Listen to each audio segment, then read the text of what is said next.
പ്രാർത്ഥിക്കുന്നതിന് മുമ്പ് ഞാൻ വന്നിട്ടുള്ളവരുടെ എല്ലാവരുടെയും ഒരു ശ്രദ്ധയ്ക്ക് ഇന്ന് നമ്മുടെ കൂടെ ദുബായിൽ നിന്നും ജയകുമാർ നമ്മുടെ ജോയിൻ ചെയ്തിട്ടുണ്ട്. ജയകുമാർ ദുബായിൽ ജോലി ചെയ്ത് കുടുംബമായിട്ട് ജീവിക്കുന്നു. ഹിന്ദു ബാക്ക്ഗ്രൗണ്ടിൽ നിന്നും കർത്താവിനെ സ്വന്തം രക്ഷിതാവായി സ്വീകരിച്ചിട്ട് ഇപ്പോൾ ദൈവവചനം പഠിക്കുവാനും മനസ്സിലാക്കുവാനുള്ള വലിയ ആഗ്രഹത്തോടു കൂടി ബൈബിൾ സ്റ്റഡിയിലൊക്കെയും പ്രവേശിക്കുന്നു. കഴിഞ്ഞ ദിവസം ഞങ്ങൾ തമ്മിൽ സംസാരിക്കാൻ ഇടയായി. ഇന്ന് എന്നോട് പറഞ്ഞ് ഇന്നത്തെ ബൈബിൾ ക്ലാസ്സിന് വരാൻ ആഗ്രഹിക്കുന്നു എന്ന് പറഞ്ഞ് അങ്ങനെ കടന്നു വന്നിരിക്കുകയാണ്. പ്രിയ ജയകുമാറിനെ വളരെ സ്നേഹത്തോടെ ഞാൻ സ്വാഗതം ചെയ്യുന്നു. നമുക്ക് ജയകുമാറിൻ്റെയും കുടുംബത്തെ ഓർത്ത് പ്രത്യേകമായിട്ട് പ്രാർത്ഥിക്കണം. വചനത്തിൻ്റെ മർമ്മം മനസ്സിലാക്കുവാനും കർത്താവിനെ കൂടുതൽ അറിയുവാനും ഇടയാക്കട്ടെ എന്ന് പ്രാർത്ഥിക്കുന്നു. ഇപ്പോൾ നമുക്ക് പ്രാർത്ഥിച്ച് നമ്മുടെ ബൈബിൾ ക്ലാസ് ആരംഭിക്കാം. തോമസ് പ്രാർത്ഥിച്ചാട്ടെ, അൺമ്യൂട്ട് ചെയ്ത് പ്രാർത്ഥിച്ചാട്ടെ. സ്തോത്രം. കേൾക്കാൻ റോജ? കേൾക്കാം. സ്തോത്രം മഹാപരിശുദ്ധന കാരണമായ സ്വർഗീയ പിതാവ് ദൈവമേ, നന്ദിയോടെ സ്തുതിക്കുന്ന കർത്താവേ, നല്ല സന്ധിക്കായ സ്വർഗീയ പിതാവേ, അങ്ങേക്ക് നന്ദി കരുതാവേ. കർത്താവേ ഫലഫലങ്ങളെ ദൈവത്തെ മഹത്വപ്പെടുത്തുവാൻ സ്വർഗത്തിലെ അപ്പത്തിനി സന്ധിയെങ്കിലും ദൈവമായ കർത്താവ് ഞങ്ങളോട് കരുണ കാണിച്ച് കൃപയ്ക്ക് അധികം അങ്ങേക്ക് നന്ദി കരുതാവേ. രാത്രികാല ദൈവത്തിന്റെ കുറവുകൾ അനുഭവപ്പെടുന്ന ദൈവമായ കർത്താവേ, പ്രേണമെന്ന് പ്രാർത്ഥിക്കർത്താവേ. തമ്പുരാന്റെ വചനത്തിൽ പഠിക്കുമ്പോൾ കർത്താവേ, ഏറെ ദൈവകൃപയോട് ഞങ്ങൾക്ക് പഠിപ്പാനും മനസ്സിലാക്കാനും തകണം തമ്പുരാനോട് കരുണ കാണിക്കണം എന്ന് പ്രാർത്ഥിക്കർത്താവേ. ദൈവം തന്നെ സ്നേഹിക്കുന്നവർക്ക് ഒരിക്കലുള്ളത് കണ്ണ് കാണിട്ടില്ല, ഒരു മനുഷ്യന്റെ ഹൃദയത്തിൽ തോന്നിയിട്ടുമില്ല കർത്താവേ. അങ്ങനെയെങ്കിൽ കർത്താവേ, ഇന്ന് ഞങ്ങൾ ഇതുവരെ ഗ്രഹിക്കാത്ത കാര്യങ്ങൾ തമ്പുരാനെ കൂടി ഞങ്ങൾക്ക് പറഞ്ഞു തരുവാത്ത വേണം. സ്വർഗത്തിലാപ്പച്ചാ നീ അവിടെ കരുണ കാണിക്കണം, കൃപയണം എന്ന് പ്രാർത്ഥിക്കർത്താവേ. ഇതിനുള്ളിൽ കർത്താവെ പങ്കുചേരുന്ന മക്കളെ എല്ലാവരെയും തിരുസനയിലേക്ക് ഏൽപ്പിച്ച പ്രാർത്ഥിക്കർത്താവേ. മക്കളുടെ കർത്താവെ ദൈവവചന പഠനം കർത്താവ് ഏറിയ അനുഗ്രഹമായി തീരുവാൻ കർത്താവ് ഇടയാക്കണമേ എന്ന് പ്രാർത്ഥിക്കർത്താവേ. പരിശുദ്ധാത്മാവ് ദൈവമേ, നന്ദിയോടെ സ്തുതിക്കർത്താവേ. ഈ സന്ധ്യങ്ങളിൽ ഞങ്ങൾ കർത്താവെ പല പല പ്രോഗ്രാമുകളൊക്കെ പങ്കുചേരായെങ്കിലും അതൊക്കെ ഞങ്ങൾ വേണ്ട എന്ന് വെച്ച് ദൈവസന്നിധിയിൽ ഒരു നിമിഷം ചെലവഴിക്കാൻ തുടങ്ങുന്ന സ്വർഗത്തിലപ്പോൾ ഞങ്ങളോട് കാണിച്ച വലിയ വൻകൃപയോട് ദൈവമായ കർത്താവെ അങ്ങ് നന്ദി കരുതാവേ. പ്രോത്സാഹനം എന്റെ കരങ്ങളിൽ ഏൽപ്പിച്ച പ്രാർത്ഥിക്കുന്നു. തമ്പുരാന്റെ ക്രൂശിന്റെ മറിയിലൊന്ന് നിർത്തിക്കൊള്ളണമേ എന്ന് പ്രാർത്ഥിക്കുന്നത്. ഒരു ദോഷവും നിർത്താതെ ഈ നിമിഷം വരെ എന്നപ്പനോട് പരിപാലിച്ചല്ലോ. അന്ത്യത്തോളം എന്റെ സാക്ഷിയായി ജീവിപ്പാനും ദൈവവചനം പഠിപ്പാനും ഞങ്ങൾ പറഞ്ഞു ുവാനും മനയുടെ ശക്തികരണമേ, ബലപ്പെടുത്തണമേ എന്ന് പ്രാർത്ഥിക്കർത്താവേ. കുടുംബമായി അനുഗ്രഹിക്കണമേ എന്ന് പ്രാർത്ഥിക്കുന്നു. പല പല ആവശ്യങ്ങൾ ഭാരങ്ങളാൽ തമ്പുരാനെ തലവണക്കി എല്ലാവരെയും അപ്പനെ കാര്യങ്ങളെ ഏൽപ്പിച്ച് പ്രാർത്ഥിക്കുന്നു. പേര് പറഞ്ഞ ജയകുമാരനോടെയും പ്രാർത്ഥിക്കുന്നു. മനയെ അനുഗ്രഹിച്ച് പ്രാർത്ഥിക്കുന്നേ. കർത്താവിന്റെ മാനം നിന്നെ അറിയാത്ത വേണം. കർത്താവിന്റെ കണ്ണാണിച്ച് കൃപയ്ക്കായ തമ്പുരാനെ അങ്ങേക്ക് നന്ദി കരുതാവേ. തമ്പുരാന്റെ നാമത്തിന് മനയെ അനുഗ്രഹിച്ച് പ്രാർത്ഥിക്കുന്നു. ഏറെ ദൈവപ്രിയോട് നിന്ന് കർത്താവിനെ സ്നേഹിപ്പാൻ വേണം ഇടയാക്കണമേ എന്ന് പ്രാർത്ഥിക്കുന്നു. തമ്പുരാനെ അടിയോടും കരുണ കാണിക്കണം. അതിൽ നിന്ന് തമ്പുരാന്റെ സാന്നിധ്യം ഉണ്ടാകണമെന്ന് പ്രാർത്ഥിക്കുന്നു. തമ്പുരാനെ അടിയുടെ പ്രാർത്ഥന ക്ഷമിക്കണേ, മാനവും പത്രമേ എല്ലാം പന്യാശി നാമത്തെ ദേവോധി കേൾക്കുമാറാകണമേ. ആമീൻ. ആമീൻ. ദൈവത്തിന്റെ അതിപരിശുദ്ധനാമം വാഴ്ത്തപ്പെടുമാറാകട്ടെ. കടന്നു വന്ന എല്ലാവരെയും കർത്താവിൻ്റെ അതിപരിശുദ്ധ നാമത്തിൽ ഞാൻ സ്നേഹത്തോടെ സ്വാഗതം ചെയ്യുകയാണ്. ഇന്ന് വീണ്ടും ദൈവവചനം പഠിക്കുവാൻ നോക്കുകയാണ്. നമുക്ക് അവസരമൊരുക്കിയതിനായിട്ട് ദൈവത്തെ സ്തുതിക്കുന്നു. പ്രത്യേകിച്ച് ഇന്ന് ഞാൻ മുമ്പേ പറഞ്ഞതുപോലെ ജയകുമാറും നമ്മുടെ മധ്യത്തിലുണ്ട്. നമുക്ക് പ്രാർത്ഥനയുടെ പ്രിയദാസിനെയും കുടുംബമായി ഓർത്ത് ദൈവവചനങ്ങളെ ഏൽപ്പിക്കാം. കഴിഞ്ഞ ആഴ്ച നമ്മൾ പഠിച്ചത് ഒരു ഏക ലോക ഗവൺമെൻറ്, അതായത് വെളിപ്പാട് പുസ്തകം 17-ാം അധ്യായത്തിൽ ഏക ലോക ഗവൺമെന്റിനെ കുറിച്ചാണ് നമ്മൾ പഠിച്ചത്. ഒരു ഏക ലോക ഗവൺമെന്റും ഏക ലോക മതത്തെക്കുറിച്ച് പഠിച്ചു. 17-ാം അധ്യായത്തിൽ ആ മതവും അതിന് വരുന്ന ന്യായവിധിയെക്കുറിച്ചുമാണ് നമ്മൾ പഠിച്ചത്. ഇവിടെ ആ സ്ത്രീയെ റെപ്രസെന്റ് ചെയ്യുന്നത് ഏക ലോക മതമായിട്ടും ഈ മതം മൃഗം എന്ന് പറയുന്ന മൃഗങ്ങളെ കാണിക്കുന്നത് വൺ വേൾഡ് ഗവൺമെൻറ് ഭരണകർത്താക്കളാണ്, രാജാക്കന്മാരല്ലെങ്കിൽ എതിർ ക്രിസ്തുവിൻ്റെ കീഴിലുള്ള ഭരണകർത്താക്കൾ. അവരുടെ പുറത്തിരുന്ന് അവരെ നിയന്ത്രിച്ച് ഭരിക്കുന്നതായിട്ടാണ് 17-ാം അധ്യായത്തിലെ മതത്തെക്കുറിച്ച് നമ്മൾ കണ്ടത്. എന്നാൽ അതിൻ്റെ ഒരു പരിധി ലംഘിച്ചു കഴിഞ്ഞപ്പോൾ ആ നിയന്ത്രണം, ഈ ഭരണകർത്താക്കളുടെ മേലെ മതത്തിൻ്റെ നിയന്ത്രണം കഠിനമായപ്പോൾ ആ ഭരണകർത്താക്കൾ തന്നെ ആ മതത്തെ ഇല്ലാതാക്കുന്നത് നമ്മൾ 17-ാം അധ്യായത്തിൻ്റെ 15, 16 വാക്യങ്ങളിൽ നമ്മൾ പഠിക്കുകയുണ്ടായി. അവിടെ ഇങ്ങനെയാണ് എഴുതിയിരിക്കുന്നത്: നീ കണ്ട 10 കൊമ്പും മൃഗവും വേശ്യയെ ദ്വേഷിച്ച് ശൂന്യവും നഗ്നവുമാക്കി അവളുടെ മാംസം തിന്നുകളയും, അവളെ തീ കൊണ്ട് ദഹിപ്പിക്കുകയും ചെയ്യും. അപ്പം വളരെ ഇല്ലാത്ത രീതിയിൽ ഉന്മൂലനാശനം എന്ന് പറയും, തീ വെച്ച് നശിപ്പിക്കുക. അവിടെ വർഷിപ്പ് സെൻ്ററുകളെല്ലാം കണ്ടുകെട്ടും, അടച്ചുപൂട്ടും, സ്വത്തുക്കളെല്ലാം കണ്ടുകെട്ടി ആ രാജാക്കന്മാർ തന്നെ ആ മതം ഇല്ലാതാക്കുന്ന സംഭവമാണ് നമ്മൾ കഴിഞ്ഞ ആഴ്ച പഠിച്ചത്. ഇന്ന് രണ്ടാമത്തെ കണക്ക് തീർപ്പാണ്. ഞാൻ പറഞ്ഞല്ലോ, ഈ 17-ാം അധ്യായം മുതൽ കർത്താവായ യേശു ക്രിസ്തു എതിർ ക്രിസ്തുവിനോട് ഓരോന്നോരോന്നായി കണക്കുകൾ തീർക്കുന്ന രംഗമാണ്. ആദ്യമേ ഏകലോക മതം, ആ മതത്തെ ന്യായവിധിച്ച് അത് ഇല്ലാതായി, അവരാൽ തന്നെ അത് ഇല്ലാതാക്കുകയാണ്. രണ്ടാമത്തെ ന്യായവിധിയിലേക്ക് നമ്മൾ വരികയാണ്. ഇത് ഒരു ഏകലോക വ്യാപാര സംഘടനയാണ്. അത് ഈ 18-ാമത്തെ അധ്യായത്തിൽ വിവരിക്കുന്നത്. വെളിപ്പാട് പുസ്തകം 18-ാം അധ്യായം എല്ലാവരും തുറന്നു വെച്ചിരുന്നാൽ നന്നായിരിക്കും. Revelation chapter 18. ഇവിടെ ഒരു ഏകലോക ഗവൺമെൻറ്റിൻ്റെ, ഏകലോക വ്യാപാര സംഘടനയുടെ ഒരു രൂപീകരണവും അതിനെ ദൈവം തന്നെ, കർത്താവായ യേശു ക്രിസ്തു തന്നെ, അല്ലെങ്കിൽ സർവശക്തനായ ദൈവം ഒറ്റ ദിവസം കൊണ്ട് ഇല്ലാതാക്കുന്നതുമായ ആ കണക്ക് തീർപ്പാണ്, അല്ലെങ്കിൽ ആ ചരിത്രമാണ് 18-ാം അധ്യായത്തിൽ നമ്മൾ വായിക്കുന്നത്. അത് അതിനെക്കുറിച്ച് 16-ാം ഈ 18-ാം അധ്യായത്തിൻ്റെ 16-ഉം 19-ഉം വാക്യത്തിൽ രേഖപ്പെടുത്തിയിട്ടുണ്ട്. ഞാനത് ഓടിച്ച് വായിച്ചതിന് ശേഷം നമുക്ക് പഠനത്തിലേക്ക് കടക്കാം. അതുപോലെ തന്നെ അതിൻ്റെ സന്തോഷം അടുത്ത അധ്യായം 19-ാം അധ്യായത്തിൻ്റെ 2, 3 വാക്യങ്ങളിലും രേഖപ്പെടുത്തിയിട്ടുണ്ട്. ഞാനതവിടെ ഇംഗ്ലീഷിൽ കാണിച്ചിട്ടുണ്ട്. ഇവിടെ 16-ാമത്തെ വാക്യത്തിൽ ഇങ്ങനെ പറയുന്നു: അയ്യോ മഹാനഗരമേ, നേരിയ തുണിയും ധൂമ്രവർണ്ണവും കടും ചുവപ്പും ധരിച്ച് പൊന്നും രത്നവും മുത്തും അണിഞ്ഞവളെ, ഇത്ര വലിയ സമ്പത്ത് 1 മണിക്കൂർ കൊണ്ട് നശിച്ചു പോയല്ലോ എന്ന് കരഞ്ഞ് ദുഃഖിക്കും. അടുത്തതായിട്ട് അതിൻ്റെ 19-ാമത്തെ വാക്യത്തിലും ഇങ്ങനെ വായിക്കുന്നു: അവർ തലയിൽ പൂഴി വാരിയിട്ടും കൊണ്ട് അയ്യോ അയ്യോ, കടലിൽ കപ്പലുള്ളവർക്ക് എല്ലാം തൻ്റെ ഐശ്വര്യത്താൽ സമ്പത്ത് വർദ്ധിപ്പിച്ച മഹാനഗരമേ, മഹാനഗരം 1 മണിക്കൂർ കൊണ്ട് നശിച്ചു പോയല്ലോ എന്ന് പറഞ്ഞ് കരഞ്ഞും ദുഃഖിച്ചും കൊണ്ട് നിലവിളിച്ചു.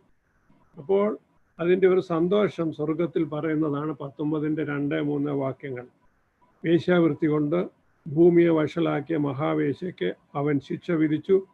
തൻ്റെ ദാസന്മാരുടെ രക്തം അവരുടെ കയ്യിൽ നിന്ന് ചോദിച്ച പ്രതികാരം ചെയ്യുക കൊണ്ട് അവൻ്റെ ന്യായവിധികൾ സത്യവും നീതിയുള്ളവ.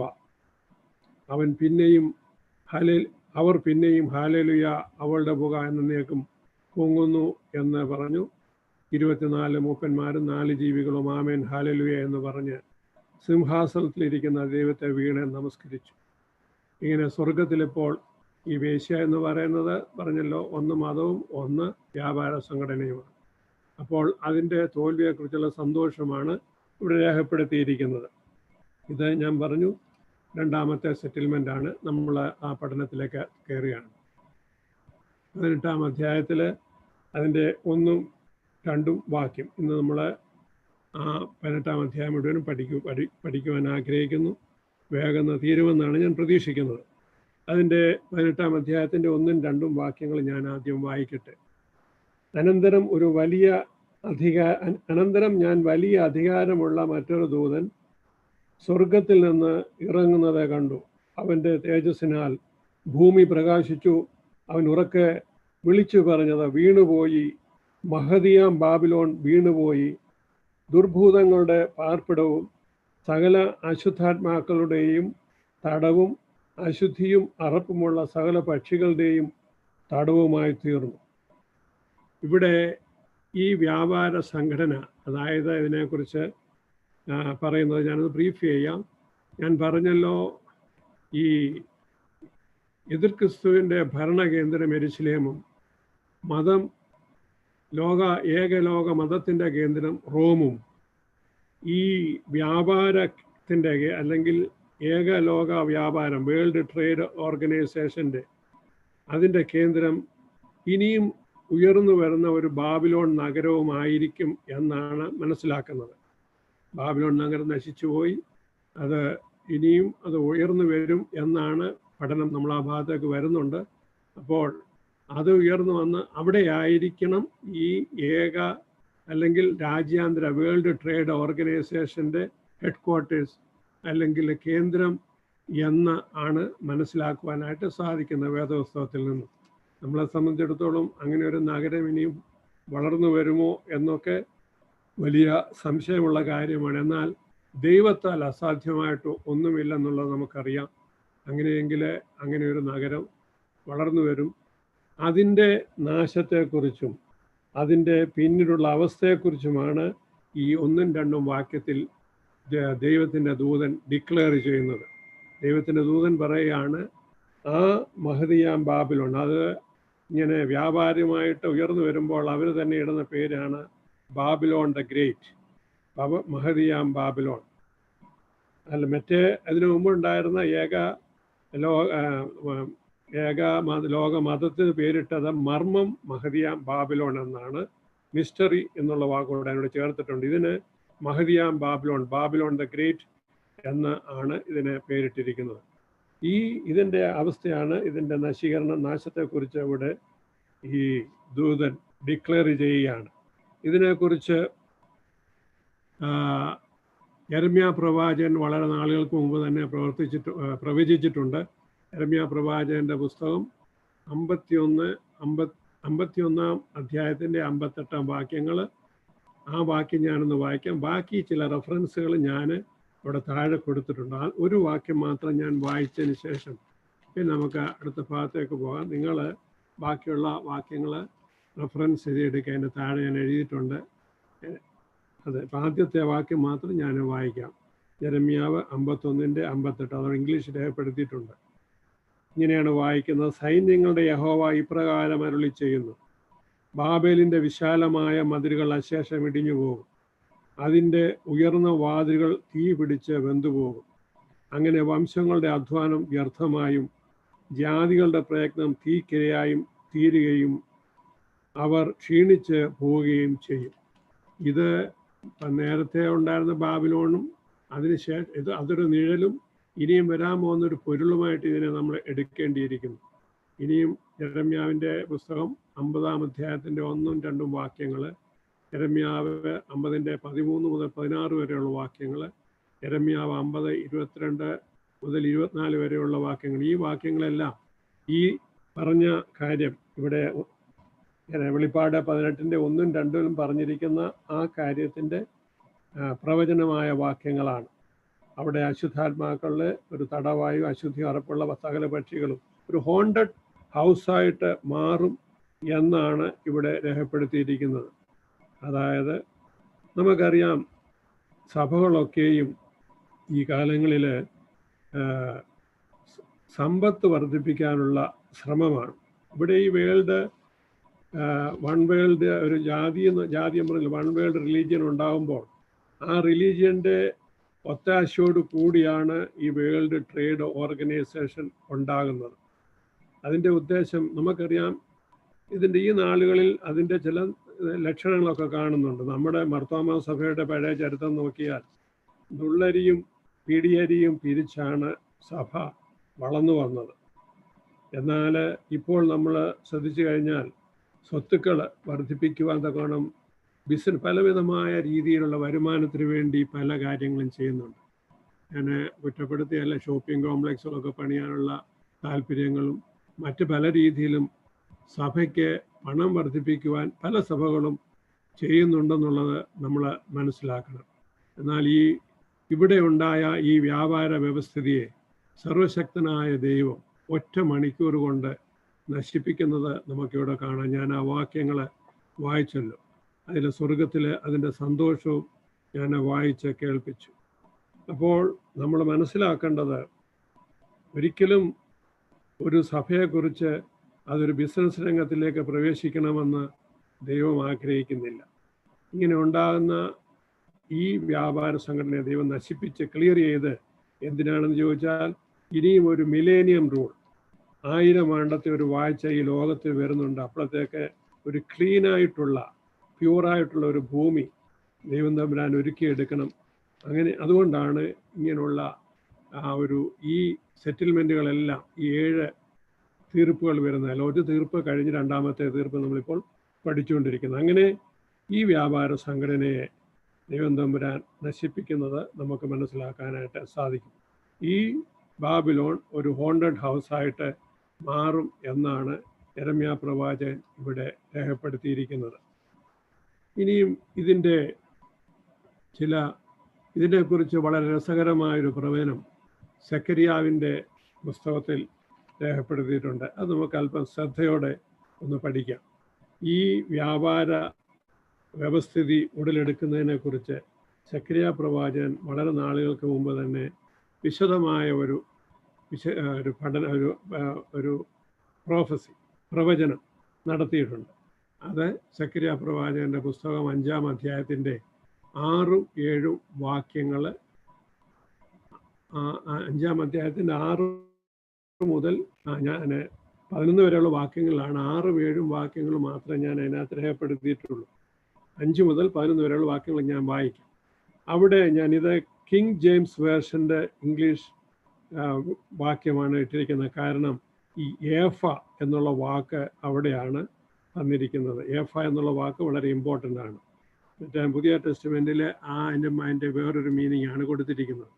ഞാൻ ആ വാക്യം ഈ ഭാഗം ഒന്ന് വായിക്കട്ടെ. സെക്കരിയാവിൻ്റെ പുസ്തകം 5-ാം അധ്യായത്തിൻ്റെ 5 മുതൽ 11 വരെയുള്ള വാക്യങ്ങൾ. അനന്തരം എന്നോട് സംസാരിക്കുന്ന ദൂതൻ പുറത്തു വന്ന് എന്നോട്, നീ തലപൊക്കി ഈ പുറപ്പെടുന്നത് എന്താകുന്നു എന്ന് നോക്കുക എന്ന് പറഞ്ഞു. അത് എന്തെന്ന് ഞാൻ ചോദിച്ചതിന്, പുറപ്പെടുന്നതായൊരു ഏഫ എന്ന് അവൻ പറഞ്ഞു. അത് സർവ്വദേശത്തിലും ഉള്ള അവരുടെ അകൃത്യം എന്നും അവൻ പറഞ്ഞു. പിന്നെ ഞാൻ വട്ടത്തിലുള്ള ഒരു ഈയപ്പലക പൊങ്ങിപ്പോകുന്നതും അവിടെ ഏഫയുടെ നടുവിൽ ഒരു സ്ത്രീ ഇരിക്കുന്നതും കണ്ടു. ഇത് ദുഷ്ടതയാകുന്നു എന്ന് പറഞ്ഞു. അവൻ അവളെ ഏഫയുടെ അകത്താക്കി ഈയപ്പലക കൊണ്ട് അടച്ചു. ഞാൻ പിന്നെയും തലപൊക്കി നോക്കിയപ്പോൾ 2 സ്ത്രീകൾ പുറത്തു വരുന്നത് കണ്ടു. അവരുടെ ചിറകിൽ കാറ്റുണ്ടായിരുന്നു. അവർക്ക് പെരിഞ്ഞാറയുടെ ചിറക് പോലെ ചിറകുണ്ടായിരുന്നു. അവൻ ഭൂമിക്കും ആകാശത്തിനും മധ്യേ ഏഫയെ പൊക്കിക്കൊണ്ടുപോയി. എന്നോട് സംസാരിക്കുന്ന ദൂതനോട് അവർ ഏഫയെ എവിടേക്ക് കൊണ്ടുപോകുന്നു എന്ന് ഞാൻ ചോദിച്ചു. അതിന് അവൻ, സീനാർ ദേശത്ത് അവൾക്കൊരു വീട് പണിവാൻ പോകുന്നു. അത് തീർന്നാൽ അവളെ സ്വസ്ഥാനത്ത് പാർപ്പിക്കും എന്ന് എന്നോട് പറഞ്ഞു. നമ്മൾ ഈ ഭാഗം ഒന്ന് വിശദമായിട്ട് പഠിക്കുവാനായിട്ടാണ് ആരംഭിക്കുന്നത്. ഇത് ഇനിയും വരുവാനിരിക്കുന്ന ബാബിലോണിയ വ്യാപാര, അല്ലെങ്കിൽ ആ മഹദിയാം ബാബിലോൺ എന്ന ആ സംഘടനയെ സപ്പോർട്ട് ചെയ്യുന്ന വളരെ വിശദമായ ഒരു പ്രവചന ഭാഗമാണ്. ഇവിടെ ഈ ദൂതൻ പ്രവാചകനോട് പറഞ്ഞ് ഈ തലപൊക്കി നോക്കുമ്പോൾ പുറപ്പെടുന്ന ഒരു ഏഫ എന്നുള്ളത് നമ്മൾ മനസ്സിലാക്കണമെന്നുണ്ടെങ്കിൽ പുറപ്പാട് പുസ്തകം 16-ാം അധ്യായത്തിൻ്റെ 35-36 വാക്യം നമുക്ക് നോക്കാം. പുറപ്പാട് 16-ന്റെ 35-36 വാക്യങ്ങൾ അവിടെ ഇങ്ങനെ രേഖപ്പെടുത്തിയിരിക്കുന്നു. കുടിപ്പാർപ്പുള്ള ദേശത്തെത്തുവോളം ഇസ്രായേൽ മക്കൾ 40 സംവത്സരം മന്ന ഭക്ഷിച്ചു. കനാൻ ദേശത്തിൻ്റെ അതിരിലെത്തുവോളം അവർ മന്ന ഭക്ഷിച്ചു. ഒരു ഇടങ്ങഴി ഓമർ ഒരു പറയുടെ 10-ൽ 1 ഏഫയുടെ 10-ൽ 1 ഇവിടെ ഒമർ എന്നും ഏഫ എന്നും രേഖപ്പെടുത്തിയിരിക്കുന്നു. ഏഫ എന്ന് പറഞ്ഞാൽ ഒരു പറ അല്ലെങ്കിൽ എന്നാണ് അതിൻ്റെ അർത്ഥം. ഏഫ എന്നുള്ളത് എബ്രായ പദമാണ്. പറ എന്നുള്ളതിൻ്റെ എബ്രായ പദമാണ് ഏഫ.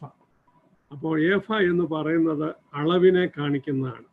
ഇവിടെ അതിൻ്റെ അർത്ഥം അത് ഈ ട്രേഡിങ്ങിനെ അല്ലെങ്കിൽ ബിസിനസ്സിനെ കാണിക്കുന്നതാണ് ഏഫ.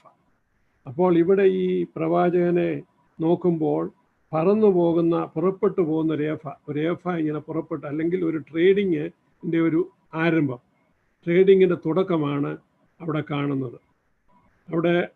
അപ്പോൾ അങ്ങനെ പോകുമ്പോൾ ഈ പ്രവാചകനോട് അല്ലെങ്കിൽ ദൂതനോട് പ്രവാചകൻ ചോദിക്കുകയാണ്. എന്താണെന്ന് ചോദിച്ചപ്പോൾ സർവ്വദേശത്തിലും ഉള്ള അവരുടെ അകൃത്യം എന്നും അവൻ പറഞ്ഞു. പിന്നെ അതായത് ഇത് ലോകം മുഴുവനും നടക്കാൻ പോകുന്ന ഒരു വ്യാപാരത്തിൻ്റെ തുടക്കമാണെന്ന് ഈ ദൂതൻ ഈ സക്കറിയ പ്രവാചകനോട് പറയുകയാണ്.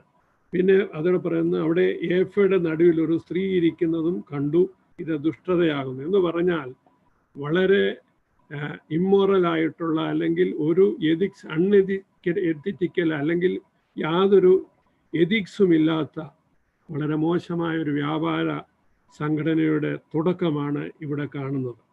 അത് സ്ത്രീ ഇരിക്കുന്നത് ദുഷ്ടതയാകുന്നു എന്ന് പറയുന്നു. എന്നിട്ട് പിന്നെ പറയുന്നത്, അവളെ ഏഫയുടെ അകത്താക്കി ഈയപ്പലക കൊണ്ട് അടച്ചു എന്ന് പറഞ്ഞാൽ ഏഫയെ അങ്ങ് ഉള്ളിൽ ഒതുക്കിയവർ. ഈ സ്ത്രീ എന്ന് പറയുന്നത് ഈ വ്യാപാര രംഗത്തെ ദുഷ്ടതയാണ്. അല്ലെങ്കിൽ നമുക്കറിയാം, ഈ നാളുകളിലൊക്കെ നമ്മൾ കാണുന്നത് പല രീതിയിലുള്ള സാധനങ്ങൾ, ഡ്യൂപ്ലിക്കേറ്റ് കോമോഡിറ്റി, പ്ലാസ്റ്റിക്, റൈസ്, മുട്ടകൾ, പാൽ, ഇതൊക്കെ അതിനെ റെപ്രസെൻ്റ് ചെയ്യുന്നതാണ് ഈ സ്ത്രീ. അപ്പോൾ ഈ സ്ത്രീ എന്തെടുത്ത് ഈ സ്ത്രീയെ അവരെ ഇതിനകത്താക്കി അടച്ചു, ഏഫയുടെ അകത്താക്കി അടച്ചു എന്ന് പറഞ്ഞാൽ ഹിഡൻ അജണ്ടയാണ്, രഹസ്യമാക്കി അവരെ അങ്ങ് മറച്ചു വെച്ചിരിക്കുകയാണ്. ഈ വ്യാപാര രംഗത്തെ കള്ളക്കളികളെല്ലാം അടച്ചു വെച്ച് കൂട്ടി എന്നുള്ളതാണ്. ഏഫയെ അകത്താക്കി, അവളെ ഏഫയുടെ അകത്താക്കി ഈയപ്പലക കൊണ്ട് അടച്ചു എന്നുള്ളത് അതിൻ്റെ അന്വർത്ഥമാക്കുന്നത്. തുടർന്ന് നമ്മൾ നോക്കുമ്പോൾ പിന്നെയും തലപൊക്കി നോക്കിയപ്പോൾ 2 സ്ത്രീകൾ പുറത്തു വരുന്നത് കണ്ടു. അവരുടെ ചിറകിൽ കാറ്റുണ്ടായിരുന്നു, അവർക്ക് പെരിഞ്ഞാറയുടെ ചിറക് പോലെ ചിറകുണ്ടായിരുന്നു. ഈ 2 സ്ത്രീകൾ, ഒന്ന് ഏകലോക മതവും, 2 ഈ മൃഗത്തിൻ്റെ ഉള്ള ഭരണാധികാരികൾ. ഈ 2 പേരാണ് ഈ 2 സ്ത്രീകൾ. ഇവർ രണ്ടും അതിനകത്ത് പറയുന്നത് അവർക്ക് പെരിഞ്ഞാറയുടെ ചിറക്. എന്താണ് പെരിഞ്ഞാറ? ഞാൻ അവിടെ കൊടുത്തിട്ടുണ്ട്. ലേവ്യ പുസ്തകം 11-ാം അധ്യായത്തിൻ്റെ 19-ാമത്തെ വാക്യം നമ്മൾ വായിക്കുമ്പോൾ അതിനെക്കുറിച്ച് അവിടെ എഴുതിയിട്ടുണ്ട്, പെരിഞ്ഞാറയെക്കുറിച്ച്. അവർ കഴിക്കാവുന്ന ചില ഭക്ഷണങ്ങളെക്കുറിച്ചുള്ളത് പഠിപ്പിക്കുമ്പോൾ ലേവ്യ പുസ്തകം 11-ന്റെ 19 ഞാൻ 18 തൊട്ട് വായിക്കാം. മൂങ്ങ, വേഴാമ്പൽ, കുട്ടുമ്മച്ചാത്തൻ, പെരിഞ്ഞാറ എന്നുള്ള ഇംഗ്ലീഷ് വേർഡ് സ്ട്രോക്ക്, അതത് വിധം കൊക്ക, കുളക്കോഴി, നരിച്ചീർ എന്നിവയും ചിറകുള്ള ഇടജാതിയിൽ 4 കാൽ കൊണ്ട് നടക്കുന്നതൊക്കെ നിങ്ങൾക്ക് അറപ്പായിരിക്കണം. ഈ പെരിഞ്ഞാറ അല്ലെങ്കിൽ സ്ട്രോക്ക് എന്ന് പറയുന്ന പക്ഷി നിഷിദ്ധമാണ്. ഒരു ഞാൻ പറഞ്ഞത് എന്തോ നിഷിദ്ധമായ പക്ഷിയാണ്. അതൊരു ഡേർട്ടി ബേർഡാണ്. അപ്പോൾ ഇതിൻ്റെ അർത്ഥം എന്താണ്? ഈ 2 സ്ത്രീകൾ, ഒന്ന് ഭരണകർത്താക്കളും മറ്റേത് മതനേതാക്കളും. ഈ മതവും ഈ ഭരണവും കൂടെ ചേർന്ന് അവരുടെ ഡേർട്ടി മെൻറ്റാലിറ്റിയെക്കുറിച്ചാണ് പെരിഞ്ഞാറയുടെ ചിറക് അവർക്കുണ്ടായിരുന്നു എന്ന് പറയുന്നത്. അവർ ഈ ഏഫയെ അല്ലെങ്കിൽ ഈ സ്ത്രീയെയും ഏഫയാകുന്ന ഈ വ്യാപാരത്തെ എടുത്തുകൊണ്ട് എങ്ങോട്ട് പറന്നുപോയി എന്നാണ് പറയുന്നത്. അവർ ഭൂമിക്കും ആകാശത്തിനും മധ്യേ ഏഫയെ പൊക്കിക്കൊണ്ടുപോയി. എന്നോട് സംസാരിക്കുന്ന ദൂതനോട് അവർ ഏഫയെ എവിടേക്ക് കൊണ്ടുപോകുന്നു എന്ന് ഞാൻ ചോദിച്ചതിന്, ചീനാർ ദേശത്ത് അവൾക്ക് ഒരു വീട് പണിയുവാൻ പോകുന്നു, അത് തീർന്നാൽ അവളെ സ്വസ്ഥാനത്ത് പാർപ്പിക്കും. ചീനാർ ദേശം എന്ന് പറയുന്നത് ബാബിലോണാണ്. ബാബിലോൺ അറിയാമല്ലോ. ഉൽപ്പത്തി പുസ്തകം 10-ാം അധ്യായത്തിൻ്റെ ആ ഭാഗം നമ്മൾ പഠിക്കുമ്പോൾ അവർ ചീനാർ ദേശത്ത് ചെന്നാണ് ബാബേൽ ഗോപുരം പണിയുന്നത്. ഇവിടെ ഇംഗ്ലീഷിൽ ബാബിലോൺ തന്നെയാണ് കൊടുത്തിരിക്കുന്നത്. അപ്പോൾ എന്താണ് അർത്ഥമാക്കിയിരിക്കുന്നത്? ഈ ഭാഗത്ത് വളരെ വ്യക്തമായിട്ട് പറയുന്നുണ്ട്, ബാബിലോണിൽ ഈ വ്യാപാരത്തിൻ്റെ ഹെഡ്ക്വാർട്ടേഴ്സ് പണിയുമെന്നുള്ളത്. അതാണ് ഏഫ എന്നുള്ളത് വ്യാപാര സംഘടനയെ കാണിക്കുന്ന സിമ്പലാണ്. സ്ത്രീ എന്നുള്ളത് പറയുന്നത് ആ വ്യാപാര രംഗത്തുള്ള ദോഷകരമായ പ്രവണതകൾ, ആത്മാർത്ഥതയില്ലായ്മയും, അതുപോലെ ഡ്യൂപ്ലിക്കേറ്റ് സാധനങ്ങൾ, അതുപോലെ വിഷമറിയാതിരിക്കുന്ന ആളുകളിൽ നമ്മളിതൊക്കെ ചെറുതായിട്ട് അനുഭവിക്കുന്നുണ്ട്. അതിനെ അവർ രഹസ്യമാക്കി വെക്കുക. അതാണ് ഈയപ്പലയ്ക്കകത്ത് അവർ പെട്ടിക്കകത്ത് വെച്ച് ഈയപ്പല കൊണ്ട് പൂട്ടിയെന്ന് പറയുന്നത്. ഇങ്ങനെയുള്ള ഈ തെറ്റായ ബിസിനസ്സിനെല്ലാം അത് ഒളിച്ചു വെച്ചുകൊണ്ട് ഈ ഏഫയെ എടുത്തും കൊണ്ടുപോയി അവരെ ഷീനാർ ദേശത്ത് കൊണ്ട് പാർപ്പിക്കുന്നു എന്നാണ്. അവിടെ പറയുന്നത് അവൾക്കൊരു വീട് പണിയാൻ പോകുന്നു. ദാറ്റ് മീൻസ് ബാബിലോണിയ നഗരം വീണ്ടും പണിയുവാനായിട്ട് ഒരുങ്ങിയാണ്. ആ പണി തീർന്നാൽ അവളെ അവിടെ ഇരുത്തും എന്നാണ്. അപ്പോൾ ബാബിലോണിയ നഗരം വീണ്ടും പണിയപ്പെടും.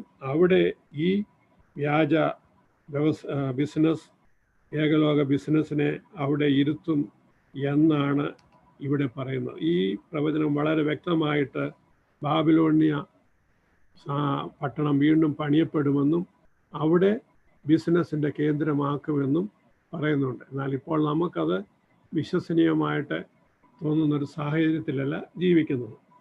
എന്നിരുന്നാലും യഹോവയിൽ അസാധ്യമായിട്ടൊന്നുമില്ല. കഴിഞ്ഞ നാളുകളിൽ ഈ ഒരു വൈറസ് വന്ന് ലോകം മുഴുവൻ വ്യാപിക്കും എന്നൊക്കെ പറഞ്ഞപ്പോൾ അതെങ്ങനെ വിശ്വസിക്കും? നമുക്ക് വിശ്വസിക്കാൻ സാധിക്കുന്ന ഒരു സംഗതിയായിരുന്നു. എന്നാൽ ഇപ്പോൾ അത് പ്രാവർത്തികമായിട്ട് നമ്മൾ കണ്ടു കഴിഞ്ഞു. അപ്പോൾ ദൈവത്താൽ അസാധ്യമായിട്ടൊന്നുമില്ലെന്നുള്ളത് മനസ്സിലാക്കണം.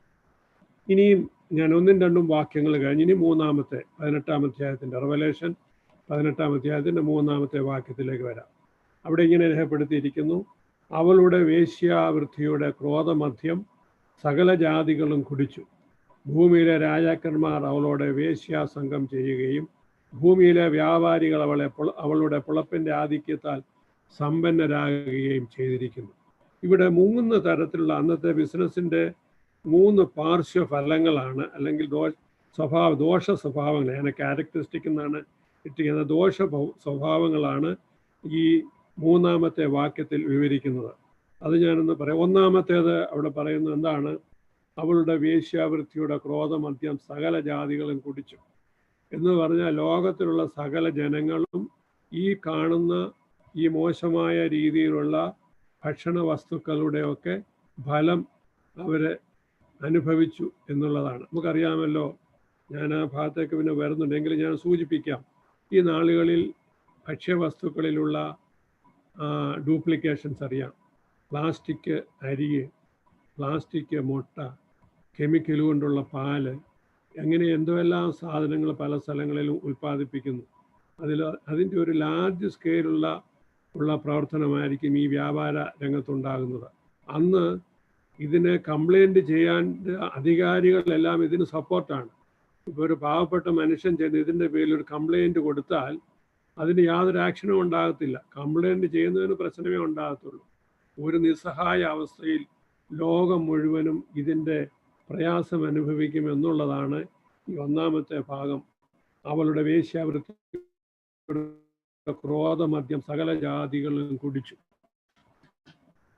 അവളുടെ ഇമ്മോറലായിട്ടുള്ള എതിക്കലായിട്ടുള്ള അവളുടെ ഈ പ്രവൃത്തിയുടെ ജനം മുഴുവൻ അനുഭവിക്കുന്നു എന്നാണ് 1-ാമത്തെ കാര്യം. 2-ാമത് പറയുന്നത് ഭൂമിയിലെ രാജാക്കന്മാർ അവളുടെ വേശ്യ സംഘം ചെയ്യുകയും അപ്പോൾ ഭൂമിയിലെ ഭരണകർത്താക്കൾ, രാജാക്കന്മാർ, ഞാൻ പറഞ്ഞല്ലോ, ഈ വ്യാപാര സംഘടന ഉണ്ടാകുന്നത് 2 കൂട്ടരുടെ സപ്പോർട്ടോടുകൂടിയാണ്. മതത്തിൻ്റെയും അവർക്ക് പണം വർദ്ധിപ്പിക്കാനും രാജാക്കന്മാർ അല്ലെങ്കിൽ ഭരണകർത്താക്കളുടെയും സപ്പോർട്ടോടു കൂടിയാണ്. കാരണം ഓരോ ലൈസൻസിങ്ങിനും മറ്റുള്ള കാര്യങ്ങൾക്കെല്ലാം ബ്രൈബ് മേടിച്ച് അവർക്കും പണം സമ്പാദിക്കാം. അപ്പോൾ അവരുടെ സപ്പോർട്ടോടു കൂടിയാണ്. അതാണ് ഭൂമിയിലെ രാജാക്കന്മാർ അവളോട് വേശ്യാസംഗം ചെയ്യും. 3-ാമത് പറയുന്നു ഭൂമിയിലെ വ്യാപാരികൾ അവളുടെ പുളപ്പിൻ്റെ ആധിക്യത്താൽ സമ്പന്നരാകുകയും ചെയ്തു. അത് വളരെ ക്ലിയറാണ്. ഇത് വിറ്റഴിക്കുന്ന വ്യാപാരികൾ നമുക്കറിയാം, അതുകൊണ്ട് അതിൻ്റെ വിലയൊക്കെ ഇടുന്ന അവർ തന്നെയാണ്. ഭരണകർത്താക്കൾ ലൈസൻസ് കൊടുക്കും, ഏത് തരത്തിലുള്ള ലൈസൻസും കൊടുക്കും, അതിനുള്ള പണം അവർക്ക് കൊടുത്താൽ മതി. ഈ വ്യാപാരികൾ അവർക്കിഷ്ടമുള്ള വിലയിട്ട് ഇത് വിൽക്കുന്നു. ഇതറിയാൻ ഞാൻ പറഞ്ഞതുപോലെ ഒരു ധാർമ്മികതയുമില്ല. There is no morality. അതുപോലെ ഈ നമ്മളിപ്പോൾ കേൾക്കുന്നതാണ്, ഞാൻ വീണ്ടും ഒന്ന് റിപ്പീറ്റ് ചെയ്യുന്നതേ ഉള്ളൂ. പച്ചക്കറികളിനകത്ത് എക്സസീവ് യൂസ് ഓഫ് പെസ്റ്റിസൈഡ്സ്, അതുപോലെ കൃത്യമായിട്ടുള്ള അരിയെല്ലാം ഈ കാലഘട്ടങ്ങളിൽ നമ്മൾ കണ്ടുകൊണ്ടിരിക്കുന്നതാണ്. അത് മത്സ്യങ്ങളിലുള്ള ഏറിയ ഫോർമാലിൻ, മത്സ്യം അഴുക്കാതിരിക്കാനുള്ള കെമിക്കൽ യൂസേജ്, ഇതിൻ്റെയൊക്കെ ഒരു വലിയ ലാർജ് സ്കെയിലുള്ള പ്രവർത്തനം. അതാണ് ഈ വേശ്യാവൃത്തിയുടെ ക്രോധമദ്യമെന്ന് ഉദ്ദേശിക്കുന്നത്. അങ്ങനെയുള്ള ഒരു സാഹചര്യമാണ് ഈ ലോകത്തിൽ ഉണ്ടാകുന്നത് എന്നുള്ളത് നമ്മൾ മനസ്സിലാക്കണം. അതാണ് ഈ 3-ാമത്തെ വാക്യത്തിൽ വിവരിക്കുന്നത്. ഇനിയും 18-ന്റെ 4-ാമത്തെ വാക്യത്തിലേക്ക് നമുക്ക് കടന്നു വരാം. ഞാൻ വായിക്കട്ടെ. 4ഉം 5ഉം വാക്യം വായിക്കാം. വളരെ നമുക്കൊരു വളരെ അർത്ഥവത്തായ ഒരു വാക്യമാണ്. വേറൊരു ശബ്ദം സ്വർഗത്തിൽ നിന്ന് പറയുന്നതായി ഞാൻ കേട്ടത്, എൻ്റെ ജനമായുള്ളവരെ, അവളുടെ പാപങ്ങളിൽ കൂട്ടാളിയാകാതെ അവളുടെ ബാധകളിൽ ഓഹരിക്കാരാകാതെയും ഇരിപ്പാൻ അവളെ വിട്ടുപോരുവീൻ. അവളുടെ പാപം ആകാശത്തോളം കുന്നിച്ചിരിക്കുന്നു, അവളുടെ അകൃത്യം ദൈവം ഓർത്തിട്ടുമുണ്ട്. അവൾ ഓക്കെ, അപ്പോൾ അതിൻ്റെ 4-5 വാക്യത്തിൽ പറയുന്നത്, ഈ വ്യാപാരത്തിൽ വീണു പോകാതെ അവളെ വിട്ടുപോരുവാനായിട്ട് ഒരാഹ്വാനം സ്വർഗത്തിൽ നിന്ന് കൊടുക്കുകയാണ്. നമ്മൾ മനസ്സിലാക്കണം, ഇത് വളരെ ആകർഷണീയമായ ഒരു സംഗതിയാണ് ഈ ബിസിനസ്. ആർക്ക് കയറിയാലും പണമുണ്ടാക്കുവാനായിട്ട് പറ്റിയ സാഹചര്യമാണ്. കാര്യം ചോദ്യവും പറച്ചിലുമില്ല, പരിശോധനയിലോ ഒന്നുമില്ല, അവരവരുടെ ഇഷ്ടം പോലെ കാര്യങ്ങൾ ചെയ്യാം. അപ്പോൾ ആരെയും ആകർഷിക്കുന്ന ഒരു സംഗതിയാണ് ഈ വ്യാപാരം. ഇതിനകത്ത് പ്രവേശിച്ചാൽ കാശുണ്ടാക്കുന്നതിന് യാതൊരു മടിയുമില്ല. എന്നാൽ സ്വർഗത്തിൽ നിന്ന് പറയുകയാണ്, ദൈവമക്കൾക്ക്, ദൈവത്തിൽ വിശ്വസിക്കാൻ താല്പര്യമുള്ളവർക്കുള്ളൊരു ആഹ്വാനമാണ്, ഇവരെ വിട്ട് പോരുകയും പറയുന്നത്. അവളുടെ പാവങ്ങളിൽ കൂട്ടുകാളികളാകാതെയും അവളുടെ ബാധകളിൽ ഓഹരിക്കാരാകാതെയും ഇരിപ്പാൻ അവളെ വിട്ടുപോരുവീൻ. പിന്നെ പറയുന്നു, അവളുടെ പാപം ആകാശത്തോളം കുന്നിച്ചിരിക്കുന്നു. ഇത് സോദോം ഗൊമോറയുടെ സംഭവമായിട്ട് വളരെ യോജിച്ചിരിക്കുകയാണ്. സോദോം ഗൊമോറ വഷളത്വം കൊണ്ട് നിറഞ്ഞു. ദൈവത്തിന് അവിടെ ഉൽപ്പത്തി പുസ്തകം 18-ാം അധ്യായത്തിൽ നമ്മളിങ്ങനെ വായിക്കുന്ന അതിൻ്റെ നിലവിളി വലുതായിരിക്കുന്നു. അവിടെ ആ പട്ടണം പാപം കൊണ്ട് നിലവിളിക്കുകയാണ്, സഹിക്കാൻ വയ്യാതെ. അപ്പോഴാണ് അവിടെ യഹോവയായ ദൈവം പിന്നെ സ്വർഗത്തിൽ നിന്ന് ഗന്ധകത്തിൻ്റെ മഴ പെയ്യിച്ച് ആ സോദോം ഗൊമോറ എന്ന പട്ടണം നശിപ്പിക്കുന്നത്. ആ സമയത്ത് ലോത്തിനെയും കുടുംബത്തെയും ദൂതന്മാർ ചെന്ന് വിളിച്ച് ഇറക്കിക്കൊണ്ട് പോകുന്ന രംഗം നമുക്കറിയാം. അവരെ കൈപിടിച്ചോടി ഇറക്കുകയായിരുന്നു. അവിടുന്ന് അങ്ങനെ അവരെ വിളിച്ച് രക്ഷപ്പെടുത്തി എന്ന് പറഞ്ഞതുപോലെ ഈ ട്രിബുലേഷൻ്റെ സമയത്ത് ഇങ്ങനെയുള്ള ആകർഷണീയമായ, അതുപോലെ സോദോം ഗൊമോറ വളരെ ആകർഷണീയമായ ഒരു പട്ടണമായിരുന്നു. എന്നാൽ അതിൻ്റെ മേൽ വരുന്ന ന്യായവിധിയിൽ നിന്ന് ലോത്തിനെയും കുടുംബത്തെയും ദൂതന്മാരാൽ രക്ഷപ്പെടുത്തുന്നത് പോലെ ഈ ട്രിബുലേഷൻ്റെ പീരീഡിൽ നടക്കുന്ന ആകർഷണീയമായ ഈ വ്യാപാര ബിസിനസ്സുകളിൽ ഏർപ്പെടാതെ അതിൽ നിന്ന് ഓടിപ്പോരണം എന്ന് ഈ സ്വർഗത്തിൽ നിന്ന് ദൈവമക്കളോടൊരു, ആ കാലത്ത് ദൈവത്തിൽ വിശ്വസിക്കാൻ ആഗ്രഹിക്കുന്നവരോട് ഒരു ആഹ്വാനം കൊടുക്കുകയാണ്. ഒരിക്കലും എൻ്റെ ഒരു സുഹൃത്ത് ഒരു പരിചയമുള്ള ഒരാളിനോട് ചോദിച്ചു, ഈ അല്പമൊക്കെ കളവ് കാണിക്കാതെ ഒരു ബിസിനസ്സും നേരെ ആകത്തില്ല, അല്ലെ ഒരു ബിസിനസ്സും വിജയിക്കത്തില്ല എന്ന് എൻ്റെ ഒരു സുഹൃത്ത് എന്നോട് പറയുകയുണ്ടായി. ഒരു നേരായ മാർഗത്തിൽ ബിസിനസ് വിജയിക്കാൻ പ്രയാസമാണ് എന്ന് സൂചിപ്പിച്ചു. അപ്പം ഞാൻ അദ്ദേഹത്തോട് ഒരു ചോദ്യം ചോദിച്ചു, വാട്ട് ഈസ് യുവർ പ്രയോറിറ്റി? നിങ്ങൾ ബിസിനസ് ചെയ്ത് പണം സമ്പാദിക്കുവാനാണോ, അതോ ദൈവസേനയിൽ വിശ്വസ്തയോടെ ജീവിച്ച് നിത്യരാജ്യത്തിൻ്റെ അവകാശമാക്കുവാനാണോ? ഏതാണ്? What is your priority? നിങ്ങളുടെ താല്പര്യം എന്താണ്? ബിസിനസ്സിനകത്ത് പണം ഉണ്ടാക്കാനും ഏത് രീതിയിലും ചെയ്ത് പണം ഉണ്ടാക്കാനാണ് നിങ്ങൾക്ക് താല്പര്യമെങ്കിൽ അതാണ് നല്ലത്. അത് ചെയ്തോളൂ, അത് ചെയ്തോണം. പക്ഷേ ദൈവരാജ്യത്തിന് പ്രസാദമായി ലോകത്ത് ജീവിച്ച് ഒരു ദൈവവൈതലായി നിന്ന് സ്വർഗരാജ്യത്തിൻ്റെ അവകാശമാക്കുവാനാണ് പ്രയോറിറ്റി എങ്കിൽ ബിസിനസ്സിനകത്ത് കളവ് കാണിക്കണ്ട. ബിസിനസ് നഷ്ടപ്പെട്ടു പോയാലും അത് സന്തോഷമായിട്ട് വിശ്വസ്തയോടെ ഇറങ്ങി വരണം. കാരണം ദൈവത്തിൻ്റെ മുമ്പിൽ നീതിയോടെ നിൽക്കുന്നതാണ് ഒരു ദൈവവൈതലിന് നല്ലത്. അത് ദൈവം ഇഷ്ടമുണ്ടെങ്കിൽ തീർച്ചയായിട്ടും ബിസിനസ്സിനെ നന്നാക്കി തരും. അത് നമ്മൾ വാട്ട് ഈസ് അവർ പ്രയോറിറ്റി, ഏതാണ് നമ്മുടെ പ്രയോറിറ്റി എന്നുള്ളത് നമ്മൾ സെറ്റ് ചെയ്യണം എന്നുള്ളതാണ് മനസ്സിലാക്കുന്നത്. ഇവിടെ വളരെ വിചിത്രമായ ഒരു വാക്യമാണ് അടുത്തത്. 6 മുതൽ 6, 7, 8 വാക്യങ്ങൾ നമുക്ക് വളരെ വിചിത്രമായിട്ട് തോന്നും. ഞാനൊന്ന് വായിക്കാം. അവൾ നിങ്ങൾക്ക് ചെയ്തതുപോലെ നിങ്ങൾ അവൾക്ക് പകരം ചെയ്യുവീൻ. അതായത് ഇവരുടെ പാതകളിൽ പെടാതെ പുറത്തേക്ക് പോരാനായിട്ട് ആവശ്യപ്പെട്ടവരോട് വീണ്ടും ആ സ്വർഗത്തിലെ ശബ്ദം പറയുകയാണ്, അവൾ നിങ്ങൾക്ക് ചെയ്തതുപോലെ നിങ്ങൾ അവൾക്ക് പകരം ചെയ്യുവീൻ. അവളുടെ പ്രവൃത്തികൾക്ക് തക്കവണ്ണം അവൾക്ക് ഇരട്ടിച്ച് കൊടുപ്പീൻ. അവൾ കലക്കി തന്ന പാനപാത്രത്തിൽ അവൾക്ക് ഇരട്ടി കലക്കി കൊടുപ്പീൻ. അവൾ തന്നെത്താൻ മഹത്വപ്പെടുത്തി ഉളച്ചിടത്തോളം അവൾക്ക് പീഡയും ദുഃഖവും കൊടുപ്പീൻ. രാജ്ഞിയായിട്ട് ഞാൻ ഇരിക്കുന്നു, ഞാൻ വിധവയല്ല, ദുഃഖം കാണുകയുമില്ല എന്ന് അവൾ ഹൃദയം കൊണ്ട് പറയുന്നു. അപ്പോൾ വീണ്ടും പറയുന്നു, അത് നിമിത്തം മരണം, ദുഃഖം, ക്ഷാമം എന്നിങ്ങനെ അവളുടെ ബാധകൾ ഒരു ദിവസത്തിൽ തന്നെ വരും. ഇവിടെ പറയുകയാണ് അവളോട് പ്രതികാരം ചെയ്യുവാൻ. നമുക്ക് ഈ കാലത്തെ ഒരു ക്രിസ്ത്യാനിയെ സംബന്ധിച്ചിടത്തോളം ഒട്ടും സ്വീകാര്യമല്ലാത്ത ഒരു ആഹ്വാനമാണത്. എന്നാൽ നമ്മൾ മനസ്സിലാക്കണം, ഇത് പീഡനകാലത്തിലൂടെ കടന്നു പോവുകയാണ്. കൃപയുടെ യുഗം അവസാനിച്ചു. കൃപായുഗം അവസാനിച്ച് അന്ന് മനുഷ്യരെല്ലാം അതായത് കൃപയില്ല, അന്ന് ദൈവത്തിൻ്റെ കോപത്തിൻ്റെ കാലമാണ്.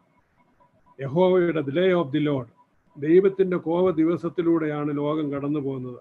അന്ന് ഒരു കരുണയുമില്ല. ഇങ്ങോട്ട് പാപം ചെയ്യുന്നവനോട് അവനെ ഉപദേശിക്കേണ്ട കാലം കഴിഞ്ഞു.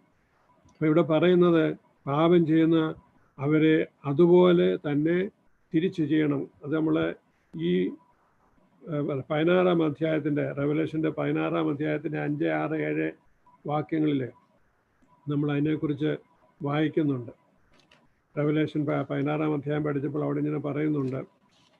ഇങ്ങനെയാണ് പറയുന്നത്, ഞാൻ വായിക്കാം. അപ്പോൾ ജനാധിപതിയായ ദൂൻ ഇവണ്ണം പറയുന്നത് ഞാൻ കേട്ടു, ഇരിക്കുന്നവനും ഇരുന്നവനുമായി പരിശുദ്ധനായുള്ളവയെ നീ ഇങ്ങനെ ന്യായം വിധിച്ചത് കൊണ്ട് നീതിമാനാകുന്നു. വിശുദ്ധന്മാരുടെയും പ്രവാചകന്മാരുടെയും രക്തം അവർ ചിഹ്നിച്ചതുകൊണ്ട് നീ അവർക്ക് രക്തം കുടിപ്പാൻ കൊടുത്തു, അതിന് അവർ യോഗ്യം തന്നെ. അങ്ങനെ അവിടെ ആ ഭാഗത്ത് പ്രതികാരം ചെയ്യുന്നതിനെ ന്യായീകരിക്കുന്നതായിട്ട് നമുക്ക് കാണാം. ഈ 18-ാം അധ്യായത്തിൻ്റെ 20-ാമത്തെ വാക്യത്തിലും അത് തന്നെ പറയുന്നു. ആ ഭാഗം ഞാൻ വായിക്കട്ടെ. സ്വർഗമേ, വിശുദ്ധന്മാരും അപ്പോസ്തലന്മാരും പ്രവാചകന്മാരുമായുള്ളവരെ, ദൈവം അവളോട് നിങ്ങൾക്ക് വേണ്ടി പ്രതികാരം നടത്തിയത് കൊണ്ട് അവളെ ചൊല്ലി ആനന്ദിപ്പീൻ. അപ്പോൾ ഞാൻ പറഞ്ഞല്ലോ, ഇത് പ്രതികാരത്തിൻ്റെ കാലമാണ്. അതുകൊണ്ട് ആ കരുണയുടെ സമയം കഴിഞ്ഞുപോയി. യെശയ്യാ പ്രവാചകൻ പുസ്തകത്തിൽ 61-ാം അധ്യായത്തിൻ്റെ 2-3 വാക്യങ്ങൾ പറയുന്നുണ്ട്, യഹോവയുടെ ദിവസവും ദൈവത്തിൻ്റെ പ്രതികാര ദിവസവും. അത് യഹോവയുടെ വർഷവും അതുപോലെ പ്രതികാര ദിവസവും. ഇപ്പോൾ യഹോവയുടെ വർഷങ്ങളാണ്. എന്ന് വെച്ചാൽ ഇപ്പോൾ നമുക്ക് കരുണയുടെ വർഷങ്ങളാണ്. സൗജന്യമായ രക്ഷ തന്നിരിക്കുകയാണ്. ഏറ്റു പറഞ്ഞാൽ മാത്രം മതി. എന്തു പാപം ചെയ്താലും ക്ഷമയുണ്ട്. എന്നാൽ ഇനിയും വരുന്നത് ദൈവത്തിൻ്റെ പ്രതികാര ദിവസമാണ്. അന്ന് ക്ഷമ കിട്ടത്തില്ല. തെറ്റ് ചെയ്യുന്നവനെ ശിക്ഷിക്കും. അതുപോലെ തെറ്റിൽ നിന്ന് മാറുന്നവൻ ഒരുപക്ഷെ ജീവൻ കൊടുക്കേണ്ടി വന്നാലും അവന് നിത്യജീവൻ സർവശക്തനായ ദൈവം കൊടുക്കുന്നു എന്ന് നമുക്ക് മനസ്സിലാക്കുവാനായിട്ട് സാധിക്കും. അപ്പോൾ ഇവിടെ പറയുന്ന ഈ 5, 6, 7, 8 വാക്യങ്ങൾ പ്രതികാരം ചെയ്യുവാനുള്ള ഒരു ആഹ്വാനമാണ്. അത് ഈ പീഡനകാലത്തിൻ്റെ ഒരു പ്രത്യേകതയാണെന്നുള്ളത് നമ്മൾ മനസ്സിലാക്കണം. ഇനിയും അടുത്ത ഭാഗത്തേക്ക് നമുക്ക് കടന്നു വരാം. ഇനിയുമുള്ളത് 3 കൂട്ടരുടെ വിലാപമാണ്, അവരുടെ കരച്ചിലാണ്. ഇതുമായി പ്രയോജനപ്പെടുന്ന 3 ആളുകൾ, 3 കൂട്ടർ കരയുന്ന രംഗങ്ങളാണ് ഇനിയും ഈ ഭാഗത്ത് ഈ അധ്യായത്തിൽ കാണുന്നത്. അത് നമുക്കൊന്ന് വായിക്കാം. ഇവിടെ 9, 10 വാക്യങ്ങളിൽ ഞാനൊന്ന് വായിക്കട്ടെ. 9, 10 വാക്യം. വെളിപ്പാട് പുസ്തകം 18, 9, 10. അവളോടുകൂടെ വേശ്യാസംഗം ചെയ്ത് കുളച്ചിരിക്കുന്ന ഭൂരാജാക്കന്മാർ. അപ്പോൾ ഇത് ഭൂരാജാക്കന്മാരുടെ വിലാപമാണ്. അവളുടെ പീഡനിമിത്തം ഭയപ്പെട്ട് ദൂരെ നിന്നുകൊണ്ട് അവളുടെ ദഹനത്തിൻ്റെ പുക കാണുമ്പോൾ അവളെ ചൊല്ലി കരഞ്ഞും മാറത്തടിച്ചും കൊണ്ട്, അയ്യോ അയ്യോ മഹാനഗരമായ ബാബിലോണെ, ബലമേറിയ പട്ടണമേ, 1 മണിക്കൂർ കൊണ്ട് നിന്റെ ന്യായവിധി വന്നല്ലോ എന്ന് പറയും. ഇവിടെ നമുക്കറിയാം, ഈ പ്രസ്ഥാനം കൊണ്ട് 3 കൂട്ടരാണ് ബെനിഫിറ്റഡ് ആയിരിക്കുന്നത്. 3 കൂട്ടർക്കാണ് ഗുണമുണ്ടായത്. ഒന്ന് ഭരണാധികാരികൾ. ഈ വ്യാപാര സംഘടനയ്ക്ക് എന്ത് ലൈസൻസും അവർക്ക് കൊടുത്ത്, അവർക്ക് ഏത് തരത്തിലുള്ള വ്യാപാരം ചെയ്യാനുള്ള അനുവാദം കൊടുത്ത്, ഇതുവഴി നിന്ന് ബ്രൈബ് മേടിച്ച് അല്ലെങ്കിൽ കൈക്കൂലി മേടിച്ച് ഇഷ്ടം പോലെ പണം അവിടെ നിന്ന് അവരുടെ വീതം കൈപ്പറ്റി ലൈസൻസ് കൊടുക്കുന്ന ഈ കൂട്ടർ ഈ വ്യാപാര സംഘടനയുടെ അവസാനം കണ്ടപ്പോൾ ഇവരെ നിലവിളിക്കുകയാണ്. അവരുടെ വരുമാനം നിന്നു പോകേണ്ട. അവർ പറയുകയാണ്, മഹാനഗരമായ ബാബിലോണെ, ബലമേറിയ പട്ടണമേ, 1 മണിക്കൂർ കൊണ്ട് നിന്റെ ന്യായവിധി വന്നല്ലോ എന്ന് പറഞ്ഞ് ഈ രാജാക്കന്മാരും മറ്റ് ഗവൺമെൻറ്റിലെ മറ്റ് അധികാരികളും വളരെ ഭാരപ്പെട്ട് കരയുന്നതായിട്ട് നമുക്ക് കാണാം. അതാണ് ഈ 9-10 വാക്യങ്ങളിൽ വിവരിച്ചിരിക്കുന്നത്. ഇനിയും 11 മുതൽ 16 വരെയുള്ള വാക്യങ്ങളിൽ രണ്ടാമത്തെ കൂട്ടർ, അത് ഇതുകൊണ്ട് വ്യാപാരം ചെയ്യുന്ന വ്യാപാരികളുടെ വിലാപമാണ്. നമ്മൾ ഈ ഭാഗത്ത് നോക്കിയാൽ വളരെ, ഞാൻ ആ ഭാഗം ഒന്ന് വായിക്കാം. 11 മുതൽ 16 വരെയുള്ള വാക്യങ്ങൾ. ഭൂമിയിലെ വ്യാപാരികൾ പൊന്ന്, വെള്ളി, രത്നം, മുത്ത്, നേരിയ തുണി, ധൂമ്രവസ്ത്രം, പട്ട്, കടുംചുവപ്പ്, ചന്ദനത്തരങ്ങൾ, ആനക്കൊമ്പ് കൊണ്ടുള്ള സകലവിധ സാധനങ്ങൾ, വിലയേറിയ മരവും പിച്ചളയും ഇരുമ്പും മർമ്മരക്കല്ലും കൊണ്ടുള്ള ഓരോ സാമാനം, ലവംഗം, ഏലം, ധൂപവർഗം, മൂര്, കുന്തുരുക്കം, വീഞ്ഞ്, എണ്ണ, നേരിയ മാവ്, കോതമ്പ്, കന്നുകാലി, ആട്, കുതിര, രഥം, മാനുഷ്യദേഹം, മാനുഷ്യപ്രാണൻ എന്നീ ചരക്ക് ഇനി ആരും വാങ്ങായികയാൽ അവളെ ചൊല്ലി കരഞ്ഞ് ദുഃഖിക്കുന്നു. നീ കൊതിച്ച കായ്കനിയും നിന്നെ വിട്ടുപോയി, സ്വാദും ശോഭയും ഉള്ളതെല്ലാം നിനക്ക് ഇല്ലാതെയായി. നീ ഇനി അവയെ ഒരിക്കലും കാണുകയില്ല.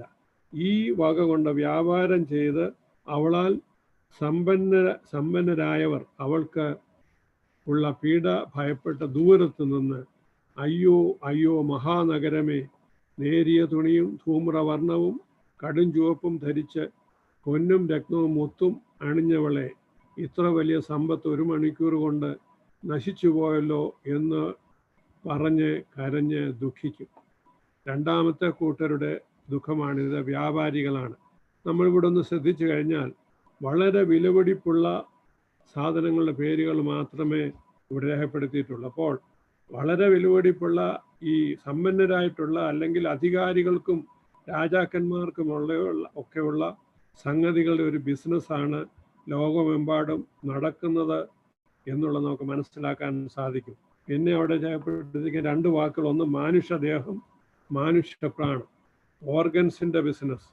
ഈ കാലങ്ങളിൽ മനുഷ്യൻ വളരെ ഭാരപ്പെടുന്ന ഒരു കാര്യമാണ് ഈ ഓർഗൻ റീപ്ലേസ്മെൻറ്റിന് തക്കതായ ഓർഗൻ കിട്ടാനുള്ള പങ്കപ്പാട്. കിഡ്നി ഒക്കെ മാറ്റി ട്രാൻസ്പ്ലാന്റിനും ലിവർ ട്രാൻസ്പ്ലാന്റിങ്ങിനൊക്കെ ഈ കാലങ്ങളിൽ ആ ശസ്ത്രക്രിയകളൊക്കെ വളരെ റെഗുലറായിട്ട് നടക്കുന്ന ഒരു കാലത്താണ് നമ്മളെല്ലാം ജീവിക്കുന്നത്. എന്നാൽ ആ ശസ്ത്രക്രിയയ്ക്ക് കാര്യങ്ങൾ റെഡിയാണേലും അതിന് തക്കതായ ഡോണറെ കിട്ടുവാൻ, ഓർഗൻ കിട്ടുവാനായിട്ട് വളരെ ബുദ്ധിമുട്ട് കാണുന്നുണ്ട്. ഒത്തിരി പ്രൊസീജിയേഴ്സ് അതിനുള്ളതായിട്ടൊക്കെ കാണാം. എന്നാൽ ഈ ഒരു പീഡനകാലത്ത് സുലഭമായിട്ട് ഈ കാര്യങ്ങൾ ലഭിക്കുന്നതായിട്ടാണ്, അത് മാർക്കറ്റിൽ വിൽക്കുന്നതായിട്ട് നമ്മളിവിടെ വായിക്കുന്നു. ഒരുപക്ഷെ ഞാനിത് മനസ്സിലാക്കുന്നത് ഈ രക്തസാക്ഷികൾ ധാരാളമായിട്ടുണ്ടാകും. കാരണം ഈ വ്യാപാരത്തിലൊക്കെ എതിർത്ത് നിൽക്കുകയും കർത്താവിനെ ഏറ്റുപറയുകയും ചെയ്യുന്ന ജനങ്ങളെ ജീവിക്കാൻ അനുവദിക്കത്തില്ല. അവരെ കൊന്ന് അവരുടെ അവയവങ്ങളൊക്കെ ഇവർ മാർക്കറ്റിൽ അത് വിൽക്കത്തക്കവണ്ണം അത് പ്രിസർവ് ചെയ്ത് സൂക്ഷിക്കാനുള്ള സാധ്യതയും നമുക്ക് തള്ളിക്കളയാനൊക്കത്തില്ല. എന്നാൽ ഇവിടെ പറയുന്നതനുസരിച്ച് മനുഷ്യദേഹവും മാനുഷ്യപ്രാണൻ എന്ന് പറഞ്ഞാൽ മനുഷ്യന് ജീവിക്കാനുള്ള വൈറ്റൽ ഓർഗൻസ് ഒക്കെയും ബിസിനസ് നടത്തുന്ന ഒരു കാലം കൂടെ ആയിരിക്കും ഈ പീഡനകാലം എന്ന് നമ്മൾ മനസ്സിലാക്കണം. അപ്പം ഈ വ്യാപാര സംഘടനയ്ക്ക് ഒരു വലിയ മോഹമുണ്ടായിരുന്നു. അതായത് വളരെ സമ്പന്നമായ, വളരെ തിരക്കുള്ള ഒരു ഹെഡ്ക്വാർട്ടേഴ്സാണ്. ഭയങ്കര രീതിയിലുള്ള ബിസിനസ്സുകളാണ് നടക്കുന്നത്. അവർക്ക് അതിൻ്റെ ചില സ്വപ്നമാണ് 14-ാം വാക്യത്തിൽ എഴുതിയിരിക്കുന്നത്. നീ കൊതിച്ച കായ്കനിയും നിന്നെ വിട്ടുപോയി, സ്വാദും ശോഭയുള്ളതെല്ലാം നിനക്ക് ഇല്ലാതെയായി, നീ അവയെ ഒരിക്കലും കാണുകയില്ല എന്ന് പറഞ്ഞാൽ വ്യാപാരം കൊണ്ട് ലോകം മുഴുവൻ കീഴടക്കി വളരെ ലക്ഷറിയസ് ആയിട്ട് ജീവിക്കാമെന്ന് വിചാരിച്ച ആ ഒരു താല്പര്യം ഇല്ലാതെ പോയി എന്ന് നീ വരുന്നുണ്ട്.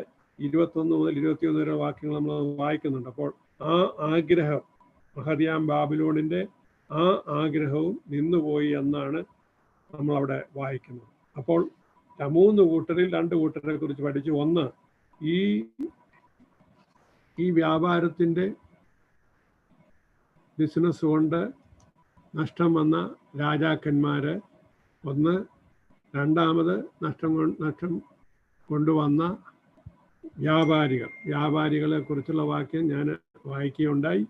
മൂന്നാമതായിട്ട് ഇനിയും ഉള്ളത് ഇതിൻ്റെ ബിസിനസ് ട്രാൻസ്പോർട്ടേഷൻ, അല്ലെങ്കിൽ ഈ വ്യാപാര വസ്തുക്കൾ ഓരോ സ്ഥലങ്ങളിൽ കൊണ്ട് കൊടുക്കുന്ന ഈ മാലുമികൾ, അല്ലെങ്കിൽ കപ്പലിനെ കുറിച്ചാണ് സൂചിപ്പിക്കുന്നത്. അത് സൂചിപ്പിക്കുന്നത് ഈ വസ്തുക്കൾ ട്രാൻസ്പോർട്ട് ചെയ്ത് കൊണ്ടുപോകുന്ന ആളുകളെ കുറിച്ചാണ്. അതാണ് 17, 18, 19 വാക്യങ്ങളിൽ സൂചിപ്പിക്കുന്നത്. ഞാൻ ആ വാക്യങ്ങളൊന്ന് വായിക്കാം.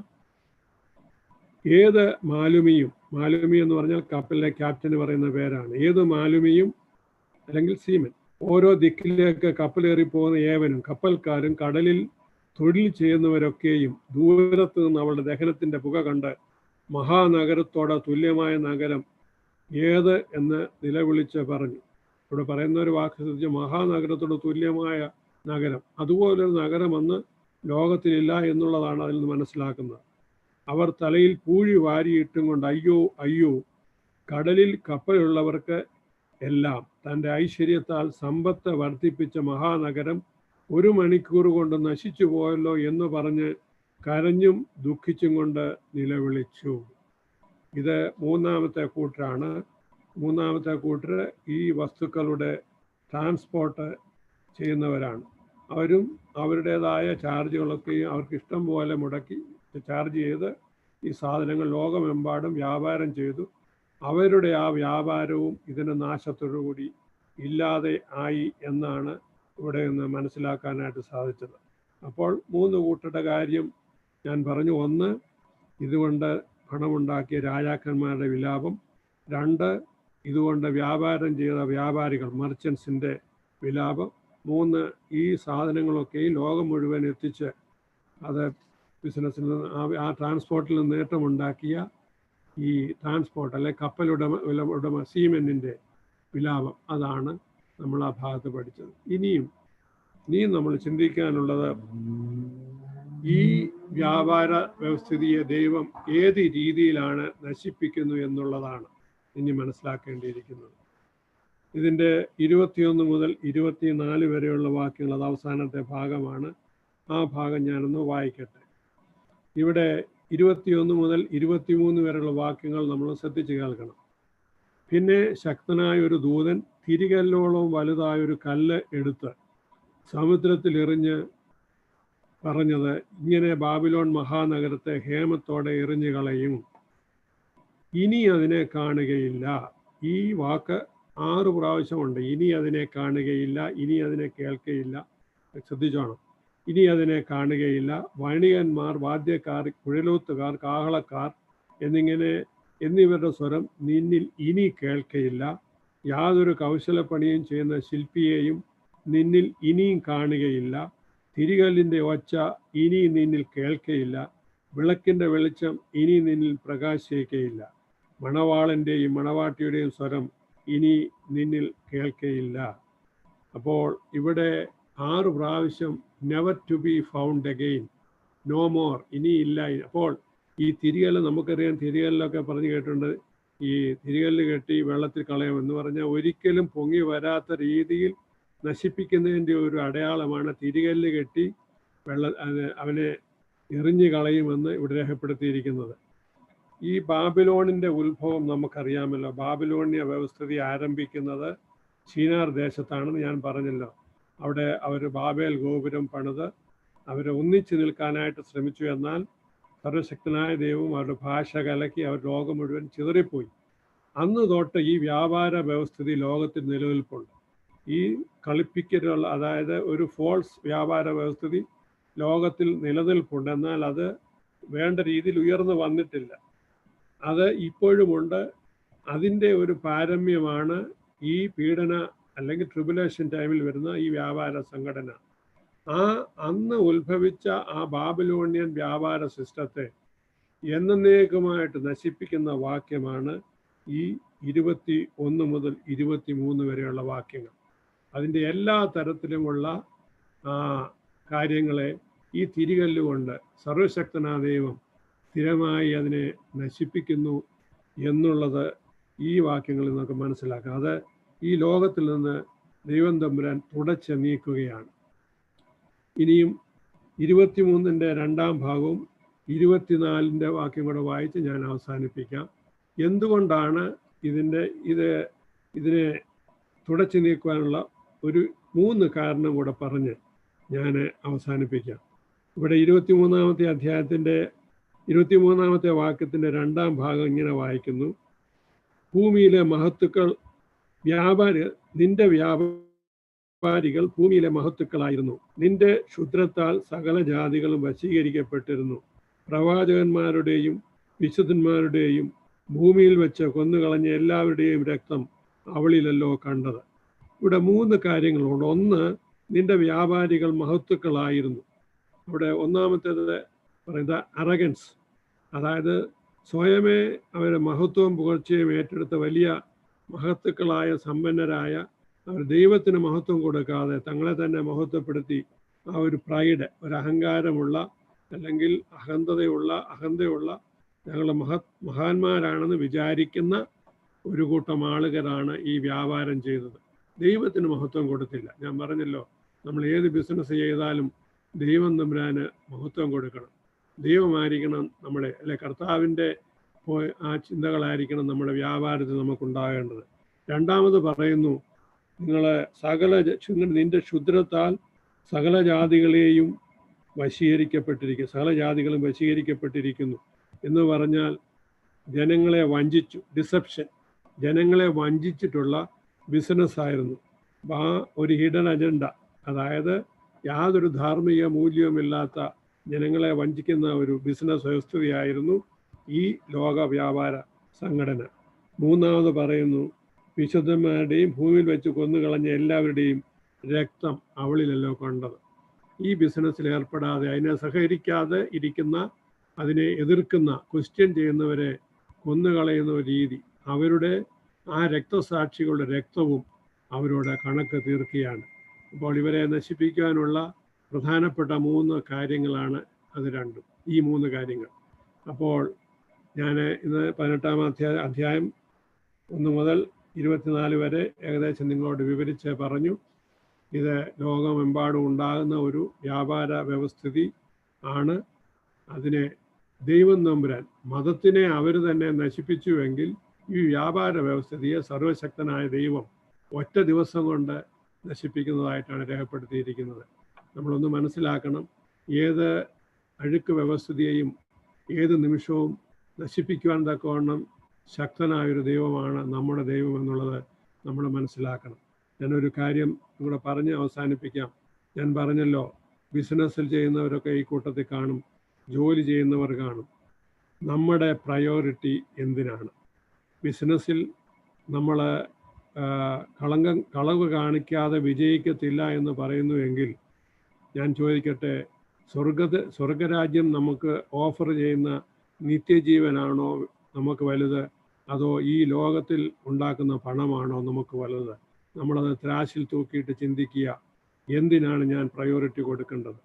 രണ്ടാമത്, ജോലിയിൽ വിശ്വസ്തതയ്ക്കാണോ അതോ അവിശ്വസ്തതയ്ക്കാണോ, എന്തിനാണ് പ്രയോറിറ്റി കൊടുക്കേണ്ടത്? വിശ്വസ്തതയോടെ ജീവിച്ചാൽ, ദൈവം തമ്പുരാന് പ്രസാദമായിട്ട് ജീവിച്ചാൽ ആ നിത്യതയിലേക്ക് പ്രവേശിക്കാൻ നമുക്ക് സാധിക്കും. അതിനാണോ അതോ അവിശ്വസ്തമായി ജീവിച്ച് കുറേ പണം സമ്പാദിക്കുവാനാണോ നമ്മൾ ശ്രമിക്കേണ്ടത്? ഏത് രംഗത്തായിരുന്നാലും നമ്മൾ ആ പ്രയോറിറ്റി നമ്മൾ ഏതിന് കൊടുക്കണം? കർത്താവ് പറഞ്ഞു, ഒരു മനുഷ്യൻ സർവ്വലോകവും നേടിയാലും അവൻ്റെ ആത്മാവിനെ നഷ്ടപ്പെടുത്തിയാൽ എന്ത് പ്രയോജനം? അതുകൊണ്ട് ലോകത്തിൽ നമ്മൾ ഏത് രീതിയിൽ എന്ത് നേടിയാലും ഇതെല്ലാം വിട്ട് ഒരു ദിവസം 2 കൈകളും മലർത്തി, അലക്സാണ്ടർ ചക്രവർത്തിയുടെ ചരിത്രം പഠിച്ചതുപോലെ ലോകം മുഴുവൻ പിടിച്ചടക്കിയെങ്കിലും 33-ാമത്തെ വയസ്സിൽ 2 കരങ്ങളും പുറത്തേക്ക് മലർത്തിയിട്ടുകൊണ്ട് ഒന്നുമില്ലാത്തവനായിട്ട് ആ മഹാൻ ഈ ദേശത്തിൽ നിന്ന്, ഈ ലോകത്തിൽ നിന്ന് കടന്നുപോയെങ്കിൽ, നമ്മൾ ലോകത്തിൽ കുറച്ച് പണം മറ്റുള്ളവരെ കളിപ്പിച്ചും കളവിലൂടെയും ചതിവിലൂടെയും സമ്പാദിച്ചു വെച്ചിട്ട് അവസാനം ഈ ലോകത്തിൽ അതെല്ലാം ഉപേക്ഷിച്ചിട്ട് മരണം വഴിയായി കടന്നു പോകണോ, അതോ അവിശ്വസ്തയോടെ ജീവിച്ച് പട്ടിണിയെങ്കിൽ പട്ടിണി, കഷ്ടതയെങ്കിൽ കഷ്ടത, എന്നാൽ ഞാൻ എൻ്റെ കർത്താവിനെ ഉയർത്തിപ്പിടിക്കുമെന്നുള്ള ആ ദൃഢനിശ്ചയത്തോടെ, ആ ഒരു തീരുമാനത്തോടെ ഈ ലോകത്ത് ജീവിച്ച് ദൈവത്തിന് പ്രസാദമായി ജീവിച്ച് ദൈവം നമുക്കൊരുക്കിയിരിക്കുന്ന ആ നിത്യതയിലേക്ക് പ്രവേശിക്കാനാണോ, ഏതിനാണ് നമ്മൾ പ്രയോറിറ്റി കൊടുക്കേണ്ടത്? നമുക്കത് തീരുമാനിക്കാം. ഈ വചനങ്ങളാൽ ദൈവം നിങ്ങളെ അനുഗ്രഹിക്കട്ടെ. ചോദ്യങ്ങളുള്ളവർക്ക് പ്രാർത്ഥനയ്ക്ക് ശേഷം ചോദിക്കാവുന്നതാണ്. നമുക്ക് ഒരു വാക്ക് പ്രാർത്ഥിക്കാം. കണ്ണുകളെ അടയ്ക്കാം, പ്രാർത്ഥിക്കാം. സർവശക്തനായ ഞങ്ങളുടെ ദൈവമേ, സ്വർഗീയ പിതാവേ, ഇന്ന് വീണ്ടും ദൈവവചനം പഠിക്കുവാൻ തക്കവണ്ണം അടിയങ്ങളെ സഹായിച്ച വലിയ കൃപയ്ക്കായിട്ട് സ്തോത്രം. കർത്താവെ, വരും കാലങ്ങളിലെ സംഭവങ്ങൾ ഈ വെളിപ്പാട് പുസ്തകത്തിലൂടെ അവിടുത്തെ അപ്പോസ്തലനിലൂടെ ഞങ്ങൾക്ക് വെളിപ്പെടുത്തി തന്ന വലിയ കൃപയ്ക്കായിട്ട് സ്തോത്രം. അത് പഠിക്കുവാൻ, മനസ്സിലാക്കുവാൻ ഈ നാളുകളിൽ ഞങ്ങളെ സഹായിക്കുന്നല്ലോ. ഇന്നും അതിനെക്കുറിച്ച് പഠിച്ചല്ലോ. കർത്താവെ, ഈ ലോകത്തിൽ ദൈവത്തിന് പ്രസാദമായി ജീവിപ്പാൻ അടിയങ്ങളെ സഹായിക്കണമെന്ന് പ്രാർത്ഥിക്കുന്നു. ഇന്ന് തിരുസന്നിധിയിൽ കടന്നു വന്ന് ഈ പഠന ക്ലാസ്സിൽ പങ്കെടുത്ത എല്ലാവരെയും സ്വർഗത്തിലെ അപ്പച്ച അവിടുന്ന് അനുഗ്രഹിക്കണമേ എന്ന് പ്രാർത്ഥിക്കുന്നു. പ്രത്യേകാൽ ഇന്ന് ഞങ്ങളുടെ മധ്യത്തിൽ പ്രിയ ജയകുമാറും കടന്നു വന്നിട്ടുണ്ടല്ലോ. കുടുംബമായി നിന്നെ പിൻപറ്റി ജീവിക്കുന്ന നിന്റെ മക്കളെ നീ കാത്തുകൊള്ളണമേ, പരിപാലിക്കണമേ എന്ന് പ്രാർത്ഥിക്കുന്നു. ജീവിതത്തിൽ പലവിധമായ പ്രയാസങ്ങളുണ്ട്, പ്രശ്നങ്ങളുണ്ട്. എന്നാൽ എല്ലാ പ്രശ്നത്തിൻ്റെയും പരിഹാരം ആ ക്രൂശിൻ്റെ ചുവട്ടിൽ ഉണ്ടെന്നുള്ളത് മനസ്സിലാക്കി സർവ്വതും ആ ചുവട്ടിൽ സമർപ്പിച്ചു മുന്നോട്ട് ജീവിപ്പാൻ നിന്റെ മക്കളെ സഹായിക്കണമെന്ന് പ്രാർത്ഥിക്കുന്നു. വചനം വിഭാഗിക്കുവാൻ സഹായിച്ചല്ലോ. ആദ്യോടൊന്നും ദൈവത്തിൻ്റെ പരിശുദ്ധാത്മാവ് ഞങ്ങളെ നിയന്ത്രിച്ചല്ലോ. പ്രാർത്ഥന കർത്താവ് കേട്ടതിനാൽ സ്തോത്രം. സകലവും യേശുവിൻ്റെ പുനർനാമത്തിൽ തന്നെ. ആമേൻ. ആമേൻ.